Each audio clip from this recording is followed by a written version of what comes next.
Hi everybody, how are you all? Welcome back guys. आज हम बात करेंगे कि अब हमें नॉनवेज क्यों नहीं कंज्यूम करना चाहिए। तो ये जान लीजिए, बेसिकली फूड एंड वाटर, ये दोनों चीज़ें ऐसी हैं जिनमें आसपास की एनर्जीज को एब्जॉर्ब करने की कैपेसिटी होती है और इनकी नेचर होती है आसपास के एनर्जी को एब्जॉर्ब करना। नाउ, जब भी किसी जानवर का स्लॉटर होता है, किसी भी एनिमल का स्लॉटर होता है, तो उसमें से कुछ वाइब्स आती हैं, नेगेटिव वाइब्स, कर्स की वाइब्स। उसको फील हो सकता है उस टाइम पे कि ये मेरे साथ धोखा हो गया, मैंने इन्हें फैमिली माना था और इन्होंने मेरे साथ ऐसे कर दिया। उसको ये फील हो सकता है कि क्यों मेरे साथ ये ऐसा हो रहा है।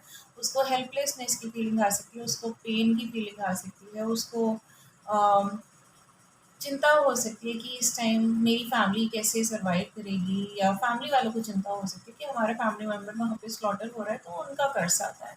तो ऐसी बहुत सारी नेगेटिव वाइब्स जो है वो उस टाइम उस फ्लैश में एब्जॉर्ब हो जाती है। जो आप नॉनवेज कंज्यूम कर रहे होते हैं उसमें वो सारी नेगेटिव वाइब्स होती हैं। सो नॉनवेज इज़ नॉट फूड, लेकिन क्योंकि आप उसको फूड की तरह कंज्यूम कर रहे हैं तो ये सारी नेगेटिव वाइब्स आपकी बॉडी में भी जाएँगे। Those will be a part of your DNA और फर्दर आप उसको अपने बच्चों को भी गिफ्ट करते हैं। यही सब नेगेटिव ट्रेट्स आप में भी आते हैं और आपकी फर्दर जनरेशंस में भी आते हैं, ठीक है? थ्रू योर डीएनए और थ्रू योर ईटिंग हैबिट्स। तो बहुत इम्पोर्टेंट है ये सब समझना, क्योंकि लोगों को नहीं पता होता है and they consume non veg as a meal.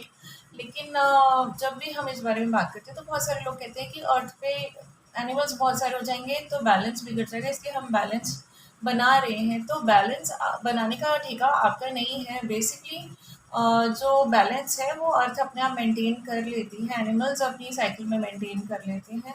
Plus बहुत सारी चीज़ें जैसे एग इंडस्ट्री है या ये मीट इंडस्ट्री है, इसमें स्पेशली एनिमल्स को पैदा किया जाता है और फिर उन्हें मारा जाता है खाने के लिए।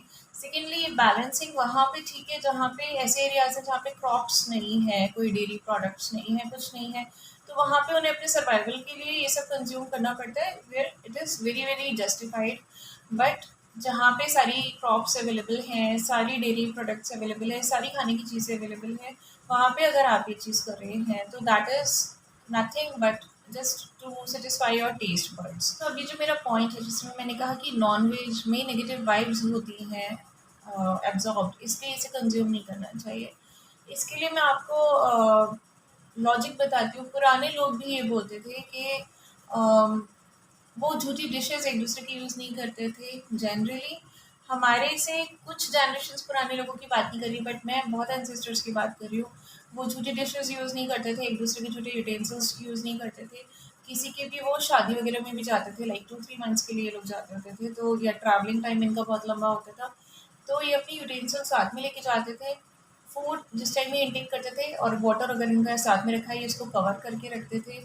फूड कंज्यूम करते टाइम ये आपस में बात नहीं करते थे, क्योंकि उन्हें ये होता था उसके पीछे लॉजिक कि जो भी नेगेटिव बातें अगर उस टेबल पे कोई कर रहा है या उस प्लेस पे कोई कर रहा है, या कोई वरीज शेयर कर रहा है अपनी, या कोई भी गलत थॉट शेयर कर रहा है, तो जो फूड है उसमें वो नेगेटिविटी जो है एब्जॉर्ब नहीं होनी चाहिए।